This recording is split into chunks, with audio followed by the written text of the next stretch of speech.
US की जो बेचैनी है ये बढ़ती चली जा रही है। प्रेसिडेंट ट्रंप को अपनी गलती का एहसास भी हो रहा है। चाइना ने कहा कि हम रशिया से बिल्कुल भी सस्ता तेल खरीदना बंद नहीं करेंगे। रशिया को, चाइना को, इंडिया को अपनी टर्म्स पे नहीं ला सके। Hello and welcome to Apna Watan TV. I am Sadia Afsal. आज वीडियो में हम आपको बताएंगे कि कैसे मगरिब इस वक्त अपने जवाल का शिकार है। प्रेसिडेंट ट्रंप ने ये सोचा था या उनकी ख्वाहिश थी कि वो अपनी टैरिफ पॉलिसीज़ की बदौलत चाइना को भी झुका लेंगे और इंडिया को भी झुका लेंगे, लेकिन हकीकत में क्या हो रहा है कि वो अपनी पॉलिसीज़ की वजह से खुद अमेरिका को आइसोलेशन का शिकार करते चले जा रहे हैं। प्रेसिडेंट ट्रंप को अपनी गलती का एहसास भी हो रहा है और ये भी नज़र आ रहा है कि रशिया को, चाइना को, इंडिया को अपनी टर्म्स पे नहीं ला सके। और वो क्या थी? दो मुल्क चाइना और इंडिया रूस से सस्ता तेल, सस्ती एनर्जी ख़रीद रहे हैं और वो चाहते थे कि ये कारोबार बंद हो जाए और हमारी टर्म्स, हमारी कंडीशंस पे तमाम ममालिक चलें, जो हम कहें वैसा ही करें। जवाब में क्या मिला? ना, नेगेटिव जवाब मिला। और उसके बाद हम देख रहे हैं कि यूएस की जो बेचैनी है ये बढ़ती चली जा रही है। आज मैं आपको वीडियो में बताती हूँ कि कैसे प्रेसिडेंट ट्रंप ने कोशिश की यूरोपीय ममालिक को भी दबाव में लाने के लिए कि वो उनकी टैरिफ पॉलिसी का साथ दें और चाइना पे और इंडिया पे टैरिफ बढ़ा दें।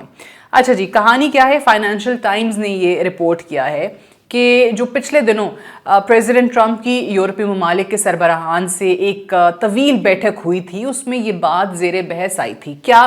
प्रेसिडेंट ट्रंप ने कहा कि हम चाइना और इंडिया पे 100% टैरिफ लगाने को तैयार हैं अगर यूरोप हमारा साथ दे, और यूरोप भी टैरिफ इन दोनों ममालिक पे 100% कर दे। अच्छा, अब क्यों 100% कर दे? उन्होंने कहा कि जी टैरिफ उस वक्त तक 100% हम सबको मिल के करना चाहिए इंडिया पे और चाइना पे, जब तक वो हमारी बात मान न लें और रूस से सस्ती एनर्जी जो वो खरीद रहे हैं वो बंद ना कर दें। अब हुआ क्या? यूरोपीय यूनियन इसका क्या जवाब देता है उस पर ज़रा बाद में आते हैं। यूरोपीय ममालिक क्या कर सकते हैं और क्या नहीं।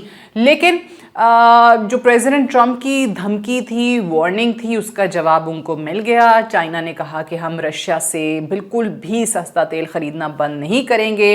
इंडिया ने भी ऐसा ही जवाब दिया कि सस्ती एनर्जी जो हम ले रहे हैं रूस से वो हम अपनी मुल्क की ज़रूरत को देखते हुए ले रहे हैं, सो लिहाजा इस पे हमें कोई धमकी मज़ीद ना दी जाए और हम पे टैरिफ अगर बढ़ाने भी हैं तो बढ़ा दें।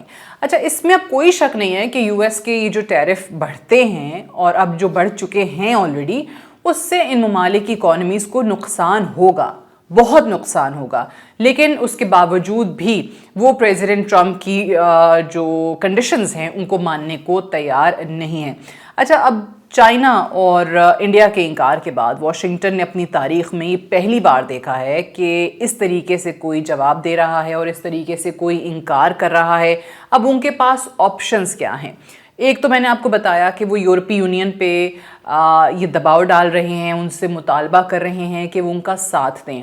अब आ जाइए, जो मैंने कहा था कि यूरोप के क्या हालात हैं और क्या यूरोप साथ दे भी सकता है या नहीं। यूरोपीय ममालिक की अपनी जो इकॉनमीज़ हैं वो बहुत ही दबाव का शिकार हैं, उनकी बहुत बुरी हालत है। आप जब भी यूरोपीय यूनियन में की बात करते हैं तो सबसे सरफ़हरिस्त जो मुल्क है वो जर्मनी आता है। जर्मनी की इकॉनमी हमारे सामने है, वहाँ बहुत मुश्किलात बढ़ती चली जा रही हैं। दूसरे नंबर पे फ्रांस है। फ्रांस में भी सूरत हाल हमने देख ली है, लोगों के मुजाहरे हो रहे हैं, बजट कटौती आवाम नहीं करने दे रही, पार्लियामान नहीं करने दे रही, एक वज़ीर आज़म आ रहा है, एक जा रहा है। ये तमाम तर पॉलिटिकल क्राइसिस आपको वहाँ पे भी नज़र आ रहा है। उनके अपने फाइनेंस मिनिस्ट्री कह चुके हैं कि जो हमारी इकॉनमी है उस पे तो ऐसा लग रहा है कि हमें बहुत जल्द बेल आउट पैकेज के लिए जाना पड़ेगा।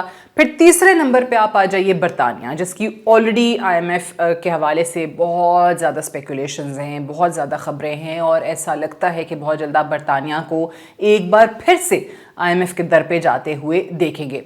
सो to cut the long story short, यूरोपीय यूनियन इस वक्त इस पोजीशन में नहीं है कि वो प्रेसिडेंट ट्रंप की इस बात को मान सके और चाइना पे और इंडिया पे 100% टैरिफ लगा सके, क्योंकि वो ये जानते हैं कि ऑलरेडी दबाव का शिकार इकॉनमीज़ मज़ीद बदतर होती चली जाएंगी।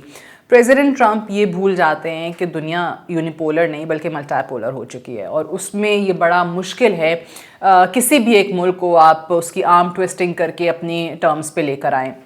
अच्छा, अगर फ़र्ज़ करें यूरोपीय यूनियन दबाव में आ भी जाता है और प्रेसिडेंट ट्रंप की बात मान भी लेता है और ये टैरिफ इन ममालिक पे वो कर भी देते हैं 100%, यूएस भी 100% कर देता है, चाइना और इंडिया की इकॉनमी को तो नुकसान होगा ही होगा। बट इन ममालिक की अपनी इकॉनमीज़ की ये हालत हो जाएगी कि ये खुद अपने हाथों से अपने ही मुल्क को तबाही के दहाने पर लेकर आ जाएंगे। Thank you so much for watching.